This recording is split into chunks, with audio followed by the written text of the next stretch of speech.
सर्वे भवन्तु सुखिनः सर्वे सन्तु निरामयाः सर्वे भद्राणि पश्यन्तु मा कश्चित् दुःखभाग् भवेत्। శ్రీ గురుభ్యో నమః. శ్రీ వైష్ణవీ దేవ్యై నమః. వాస్తులో మూల సూత్రాలు ఏమిటి? ఇప్పుడు మనం ఆచరిస్తున్నట్టు, ప్రచారం పొందినట్టు ఈ గది ఎంత ఉండాలి, ఆ గది ఎంత ఉండాలి, ఈ స్థలం ఎంత ఉండాలి, నుయ్యి ఎక్కడ ఉండాలి, గొయ్యి ఎక్కడ ఉండాలి, ఇదే వాస్తు అంటే కాదని చెప్పారు. మరి వాస్తు అంటే ఏంటి? వాసయోగ్యమైనది వాస్తు అంటే నివాసానికి అనుకూలంగా ఉందా లేదా అని చెప్పి నిర్ణయం చేశారు. వాస్తులో మూల సూత్రాలు ఏమిటో చూద్దాం. తల్లిదండ్రులు, ఇద్దరు కుమారులు, ఈ నలుగురు సభ్యులతో ఒక కుటుంబం ఉన్నది. తండ్రి బాగా కష్టపడి చాలా సంపాదించాడు, భూములు సంపాదించాడు, బ్యాంకులో క్యాష్ సంపాదించాడు, ఆర్థికంగా బాగా పరిపుష్టత ఉందంటారు. అంతవరకు మంచి పొజిషన్లో ఏర్పాటు చేసుకున్నారు తన ఫ్యామిలీని. పిల్లలకి యుక్త వయసు వచ్చింది, వివాహం చెయ్యాలని చెప్పి నిర్ణయం చేసుకున్నాడు. వివాహం చెయ్యాలంటే మన ధర్మం ఏం చెప్పింది? మొట్టమొదట ఇల్లు కట్టాలని చెప్పి చెప్పింది. ఏం చేయంటే ఇల్లే లేనిదే వివాహం ఎందుకు? గృహస్థాశ్రమ ధర్మం స్వీకరిస్తున్నాడు కాబట్టి వాడికి గృహం అవసరం. అయితే మరి ఇద్దరు కుమారులు కదా, తను ఈ ఇద్దరు తల్లిదండ్రులు ఇద్దరు మొత్తం 3 పోర్షన్లు కట్టాలి. పద్ధతే కదా. కానీ ఏ తల్లిదండ్రులు కూడా కనుచూపు మేరలో మనం చూసిన దగ్గర నుంచి లేదంటే పూర్వాచారం నుంచి వచ్చినటువంటి సిస్టమ్ ఏమిటి అంటే, తన సంతానం ఎంతమంది అయితే ఉంటారో అన్ని గదులైనా కడతాడు, అన్ని పోర్షన్లైనా కడతాడు, అన్ని ఇళ్ళైనా కడతాడు. అంతేగాని తనకంటూ ఒక పోర్షను ఈ పెద్దవాళ్ళు ఇద్దరు కూడా కట్టుకోరు. మరి సంపాదన అంతా అయిందే కదా, ఈ ప్రాపర్టీ అంతా కూడా అతను సంపాదించిందే కదా, భూములు ఆయన సంపాదించిందే కదా, క్యాష్ అంతా అతను సంపాదించింది కదా, ఎవరు అబ్జెక్షన్ చేయరు కదా తనకంటూ ఒక పోర్షన్ కట్టుకుంటే. కానీ ఏ తండ్రి కూడా తన సంతానం ఎంతమంది అయితే ఉంటారో అన్ని పోర్షన్లే కడతాడు తప్ప తనకంటూ ఒక పోర్షన్ అంటూ కట్టుకోడు. మరి ఎందుకు అని అడిగింది. అంచేతే సిద్ధాంతం ఇప్పుడు కూడా తర్కబద్ధమైనటువంటిది, తార్కికవాదంతో మిళితమై ఉంటుంది. తార్కికంగా ప్రశ్నిస్తే సమాధానం చెప్పగలిగిందే సిద్ధాంత గ్రంథాలు. మరి కట్టుకుంటే వచ్చిన సమస్య ఏమిటి? ఈ తల్లిదండ్రుల తాలూకు తదనంతరం భూములు పనిచేసుకోవచ్చు, సహజంగా బ్యాంకులో ఉన్న క్యాష్ పంచుకోవచ్చు. ఈ ఇంటిని ఎలా పంచుకోవాలో తెలియక వీళ్ళిద్దరూ కూడా ఘర్షణ పడతారు. ఆస్తి ఇచ్చాడు గాని తగువుతో కూడినటువంటి ప్రాపర్టీ తండ్రి ఇచ్చినట్టు లెక్క. మన ధర్మశాస్త్రాలు ఏం చెప్పాయి? తన సంతానానికి నువ్వు ఆస్తి ఇచ్చినా ఇవ్వకపోయినా పర్వాలేదు, కానీ తగు ఇవ్వకూడదని చెప్పారు పెద్దలు. నువ్వు ఆస్తి కష్టపడి, లేదు ఇవ్వకపో, నీ తరంలోనే దాన్ని తిని ఎవడ మానాన్ని వాడు వెళ్ళిపోతాడు. కానీ 1 ఎకరా భూమి సంపాదించి, వాళ్ళ సెంటు భూమి సంపాదించి ఇద్దరన్నదమ్ములకి తగువ పెట్టి ఇతను గతిస్తే తండ్రిని తప్పు పడతారు. అందు గురించి మన పెద్దలు ఏం చేశారంటే, తన సంతానం ఎంతమంది అయితే ఉంటుందో అన్ని పోర్షన్లే కట్టు, అన్ని గదులే కట్టు, అన్ని ఇల్లులే కట్టు అంటే తనకంటూ ఒకటి కట్టుకోవడానికి ఎప్పుడూ కూడా ప్రయత్నం చేయలేదు. ఇదేమిటి? వాస్తవ పరిస్థితులకి అద్దం పట్టింది కాబట్టి దాని పేరు వాస్తు. ఇద్దరు కొడుకులు కాబట్టి 2 పోర్షన్లు కట్టాడు. సహజంగా మనం వాస్తు ప్లాన్లు ఇచ్చేటప్పుడు ప్రతి ఇంటికి కూడా 2 పోర్షన్లు, ఇద్దరు అన్నదమ్ములకి 2 పోర్షన్లు కట్టిన తర్వాత పశ్చిమ భాగంలో ఒక 2 అడుగులు 3 అడుగులు వదులుతారు. దానికి తూర్పు భాగంలో దీనికన్నా ఎక్కువ వదలాలి కాబట్టి ఒక 5 అడుగులు 6 అడుగులు 10 అడుగులు అక్కడ అవకాశాన్ని బట్టి ఎక్కువ స్థలాన్ని తూర్పు భాగంలో వదులుతారు. ఇంటి నిర్మాణం చేశాడు. సిద్ధాంత గారి దగ్గరుండి ఇంటి నిర్మాణం చేయించాడు. దూరం నుంచి తీసుకొచ్చి ఆ ఇంటికి పశ్చిమంలో ఒక 3 అడుగులు ఖాళీ స్థలం వదిలారు సిద్ధాంత గారు. తూర్పు వైపు 10 అడుగులు ఖాళీ స్థలం వదిలి ఇంటి నిర్మాణం చేశారు. అద్భుతంగా ఇల్లు కట్టారు. ఎవరు వచ్చినా సరే బ్రహ్మాండంగా ఉన్నది ఇల్లు, ఏ సిద్ధాంత గారు ఇచ్చారని అడుగుతున్నారు. అంతవరకు బాగానే ఉన్నది. అయితే మరి ఎవరు ఏ పోర్షన్లో ఉండాలి కొడుకులు అని చెప్పి అడిగారు.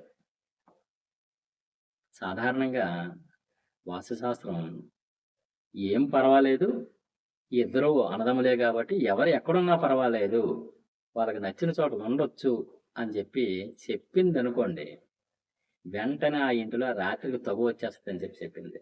ఎందుచేతంటే పశ్చిమ భాగంలో 2 అడుగుల ఖాళీ స్థలమే మిగిలింది. బిల్డింగ్ ప్లాన్ చేసేటప్పుడు పశ్చిమ భాగంలో ఉండేటువంటి పోర్షన్లో ఏదైతే ఉంటుందో దానికి ఎదురుగుండా లాబరేటరీ గొయ్యలు, లెట్రిన్స్, తర్వాత మేడమెట్లు ఇవన్నీ కూడా నిర్మాణం చేస్తాం. మరి తూర్పు పోర్షను ఖాళీగా ఉంటుంది. ఇది కాకుండా తూర్పుని చాలా స్థలం వదిలాం, అది అనుకూలంగా ఉంటుంది వాడుకోవడానికి. అంటే వీళ్ళకి కన్వీనియంట్ రీత్యా చూసుకున్నప్పుడు పశ్చిమ భాగంలో ఉండేటువంటి కన్వీనియంట్ కన్నా తూర్పు భాగంలో ఉండే స్థలం వల్ల కన్వీనియంట్ ఎక్కువ ఉంటుంది. కాబట్టి ఆ ఇద్దరు అన్నదమ్ములు ఏమిటి పేచీ పెడతారంటే, నేను తూర్పునే ఉంటాను అని చెప్పి పేచీలు పడతారు. సహజమైన ప్రక్రియ, ప్రతి ఇంట్లోనే ఉన్నది. ఇది లేని ఇల్లు అంటూ ఉండదు. మరి అన్నదమ్ములు ఉన్న ప్రతి ఇంటి దగ్గర ఈ తగు ఉంటుంది కాబట్టి అది ఆనాడు పెద్దలు గ్రహించి ఏం చేశారంటే దాన్ని శాసనం చేశారు. పెద్దవాళ్ళు పడమట ఉండాలి, చిన్నవాడు తూర్పున ఉండాలి, శాసనం చేశారు, చట్టం చేశారు. దానివల్ల ఏంటైంది, సమస్యకు పరిష్కారం దొరికింది. ఇక్కడి నుంచి బయలుదేరి వ్యవసాయ భూముల పంపకానికి వెళ్ళారు. తండ్రి 2 ఎకరాల భూమి సంపాదించాడు. 1 ఎకరా పశ్చిమంలో ఉన్నది, 1 ఎకరా తూర్పు వైపు ఉన్నది. పశ్చిమంలో ఉండే ఎకరా పెద్ద ఆయన తీసుకోండి, తూర్పు వైపు ఉండే ఎకరా చిన్న ఆయన తీసుకోండి అని చెబితే ఈజీగా ఉండదు కదా. కానీ కుదరదు అన్నారు. అక్కడ చిన్న అతనికి ఎంపిక ఇచ్చారు. జాగ్రత్తగా ఏ పొలం అయితే పండుతుందో ఎంక్వైరీ చేస్తాడు. మొదటి దగ్గర నీటి వాడకం ఉండేటువంటి ప్రాంతం ఏదైతే ఉన్నదో దాన్ని చూసి అది నాది అని చెప్పి ఎంచుకుంటాడు. అంటే వాస్తు అనేది ఇంటి దగ్గర వేరేగా ఉన్నది, వ్యవసాయ భూముల దగ్గరకు వచ్చేసరికి వేరేగా ఉన్నది. మరి పంపకాలు అయిపోయాయి కదా, నీకు ఇల్లులు ఎవరి ఇల్లు వాళ్ళకి వచ్చాయి, ఎవరి భూములు వాళ్ళకి వచ్చాయి. మరి ఈ పెద్దల తల్లిదండ్రులు ఎక్కడ ఉండాలి అని అడిగారు. వీళ్ళకి ఇల్లు లేదు, భూమి లేదు. ఉన్న ఇల్లు 2 కొడుకులు తీసుకున్నారు, ఉన్న భూమి 2 ఎకరాలు 2 కొడుకులు పంచుకున్నారు. మరి వీళ్ళు ఎక్కడ ఉండాలి అని అడిగారు. కొడుకులు 2 సమానమే కాబట్టి ఎక్కడైనా ఉండొచ్చు అని చెప్పి సిద్ధాంతం చెప్పింది అనుకోండి, మళ్ళీ సమస్య ఏర్పడుతుంది. నువ్వే చూడొచ్చు కదా అంటే 2 అభిప్రాయం అనేది వస్తుంది సహజంగా. అంచేత ఆనాడు పెద్దలు ఏం చేశారంటే సాధ్యమైనంత వరకు చిన్న కొడుకు దగ్గర ఉండేలాగా ఏర్పాటు చేయమన్నారు. చిన్న కొడుకు ఎక్కడ ఉన్నాడు, తూర్పు గదిలో ఉన్నాడు, తూర్పు పోర్షన్లో.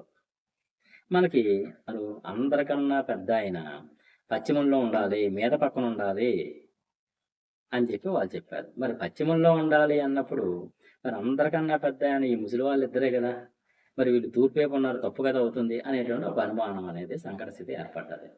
కానీ మన ధర్మశాస్త్రాలు ఏం చెప్పాయంటే ధర్మానికైనా తగువకైనా సమవుజ్జి కావాలని చెప్పి అన్నారు.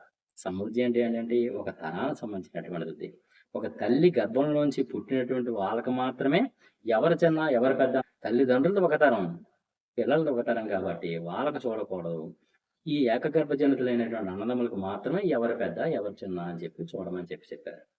ఇల్లులు పంచుకునేటప్పుడు అతను వాటా ఇవ్వలేదు తల్లిదండ్రులకి, అక్కడ లెక్కలోంచి తీశారు. భూములు పంచుకునేటప్పుడు తను సంపాదించిన 2 ఎకరాలు చెరో ఎకరా పంచుకున్నారు, అక్కడ కూడా లెక్కలోంచి తీశారు. ఇప్పుడు ఈ లెక్కల్లోంచి తీసేసిన తర్వాత ఈయన పెద్ద ఈయన చిన్న అనేటటువంటి లెక్కలు మనకెందుకు, కానీ ఎక్కడుంటే అక్కడ ఉంటారు ఆయన.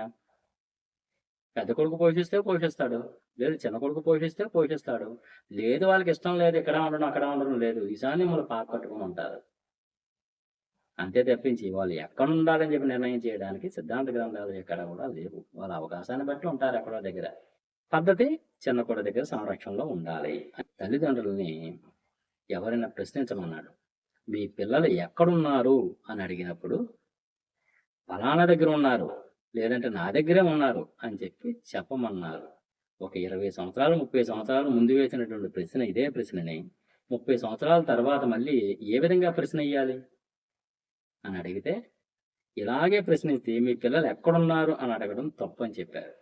ఏమిటి అడగాల ప్రశ్న, మీరు ఎక్కడున్నారని అడగమన్నారు. అంటే పిల్లలు చిన్నపిల్లలుగా ఉండేటప్పుడు పిల్లలు ఎక్కడున్నారని పెద్దలను అడగమన్నాడు. పిల్లలు పెరిగి పెద్ద వీళ్ళు రిటైర్మెంట్ స్టేజ్కి వచ్చారు కాబట్టి తల్లిదండ్రులు మీరు ఎక్కడున్నారని అడగమన్నారు. అంటే ఎక్స్‌ప్రెషన్‌లో ఎంత తేడా ఉన్నదో చూడండి. అంటే సంరక్షణ బాధ్యత ఎలా పడ్డాదో చూడండి. ఒకప్పుడు ఈయన సంరక్షణలో వాళ్ళున్నారు. ఇప్పుడు వీళ్ళ సంరక్షణలో ఆయనున్నారు. ఏమంటే పూర్వాచారంలో ఒక సాంప్రదాయం ఉన్నది. అదేంటంటే మరి తండ్రి 2 ఎకరాలు సంపాదించాడు. పెద్ద కొడుకుకి ఎకరా ఇచ్చాడు. చిన్న కొడుకుకి ఎకరా ఇచ్చాడు. మరి ఈ పంపకం కరెక్టేనా అని అడిగింది. దీంట్లో చిన్న లోపం ఉన్నది ఈ పంపకంలో. ఇది కరెక్ట్ కాదని చెప్పి చెప్పడం జరిగినది. తండ్రి తర్వాత తండ్రి లాంటి వాడు పెద్ద కుమారుడు కాబట్టి అంటే ఎంతో కొంత ఒక 2 సెంట్లో, 3 సెంట్లో అవకాశాన్ని బట్టి అన్నయ్యకి దగలపరచమని చెప్పి చెప్పడం జరిగినది. మరి ఉన్నదే 2 ఎకరాల భూమి. దాంట్లో ఎలా వస్తుంది ఎక్స్ట్రా అంటే చిన్నాయన దాంట్లోంచి ఒక 10 సెంట్ల ముక్క తీశారు. తీసి పెద్దాయనకి దగలపరిచారు. అంటే పెద్దాయనకి ఎకరా 10 సెంట్లు వచ్చింది. చిన్నాయనకి 90 సెంట్లు మిగిలింది. ఇది అన్యాయం కదా! పెద్దాయనకి 10 సెంట్ల ముక్క పోయిచ్చాడు. దీంట్లో మళ్ళీ తల్లిదండ్రులు తీసుకొచ్చి ఈ చిన్నాయనతో నెత్తి మీద పెట్టి నువ్వు పోషించు అని చెప్పి చెప్పారు. పద్ధతి ప్రకారం ఏం చేయాలి? 10 సెంట్లు భూమి పెద్దాయనకు దఖలుపరిచారు కాబట్టి నువ్వు జీవితాంతం తల్లిదండ్రులు పోషించు. తదనంతరం ఆ 10 సెంట్ల ముక్క నువ్వు తీసుకో అని అంటే బాగుండు. ఇది అన్యాయం కదా! కానీ ఆనాడు పెద్దల ఆలోచనకి మన ఆలోచనకి ఎంతో తేడా ఉన్నది. దాన్నే దూరదృష్టి అని అంటారన్నమాట. దూరదృష్టి అంటే దూరంగా ఆలోచించమని కాదు. భవిష్యత్తులో ఏమి జరగవచ్చు అనేటటువంటి విషయాన్ని వాళ్ళు గ్రహించి ఈ విధంగా చేశారు. ఇది మనం వెతికితే ఎక్కడ కూడా న్యాయబద్ధమైనదిగా కనిపించలేదు. అన్యాయంగానే ఉన్నది. మరి దాంట్లో న్యాయం ఉన్నదని వాళ్ళు చెప్తున్నారు. ఈ న్యాయం ఎలా వచ్చిందో చూడండి. ఎందుకు తీయాలి అసలు ఈ 10 సెంట్ల ముక్క? ఇద్దరు సమానంగా పుట్టారు కదా తల్లిదండ్రులకి. ఈ 10 సెంట్ల ముక్క పెద్దాయనకి ఎందుకు దగలపరచాలి అనే ప్రశ్న వచ్చింది. అప్పుడు చెప్పారు, తల్లిదండ్రులకి వివాహం అయిన తర్వాత తొలి సంతానంగా ఒక కుర్రాడు పుట్టాడు.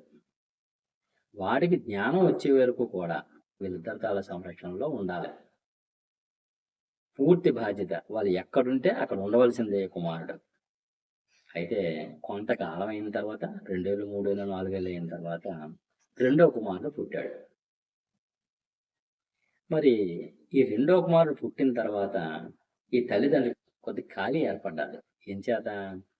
వీడి తాలూకు బాధ్యత ఏదైతే ఉన్నదో వీడిని స్కూల్కి తీసుకొని వెళ్ళు, ఆ కాలేజీకి తీసుకొని వెళ్ళు, వాడి తాలూకు వ్యవహారాలు చూడు అని చెప్పి ప్రతి పని కూడా అన్నయ్యకి అప్పచెప్తున్నారు వీడిని, రెండో వాడిని. అక్కడి నుంచి అమౌంట్ రూపంలో తల్లిదండ్రులు ఇస్తారు కానీ పూర్తిగా బాధ్యత అంతా కూడా తమ్ముడు తాలూకు బాధ్యత అంతా కూడా అన్నయ్యే పడ్డాడు. వీడు సమాధానం కూడా తల్లిదండ్రులకు చెప్పడు. చిన్నవాడు అన్నయ్యకే చెప్తాడు, అన్నయ్య ఎలా చేశాను అలా చేశాను. వాడు గైడ్లైన్స్లోనే వీడు ఉండాలి తప్ప తల్లిదండ్రులు నిమిత్త మాత్రంగా వేళకు భోజనం పెడతారు, డబ్బులు ఇస్తారు.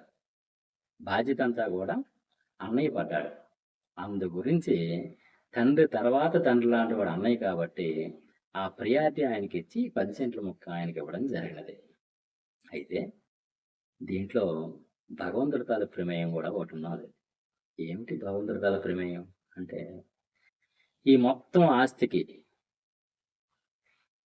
మా తమ్ముడు కూడా వాటాకు వస్తాడేమో అనేటటువంటి జ్ఞానం చిన్నప్పుడు రాకుండా ఉండడమే భగవంతుడు ఇచ్చినటువంటి వరం.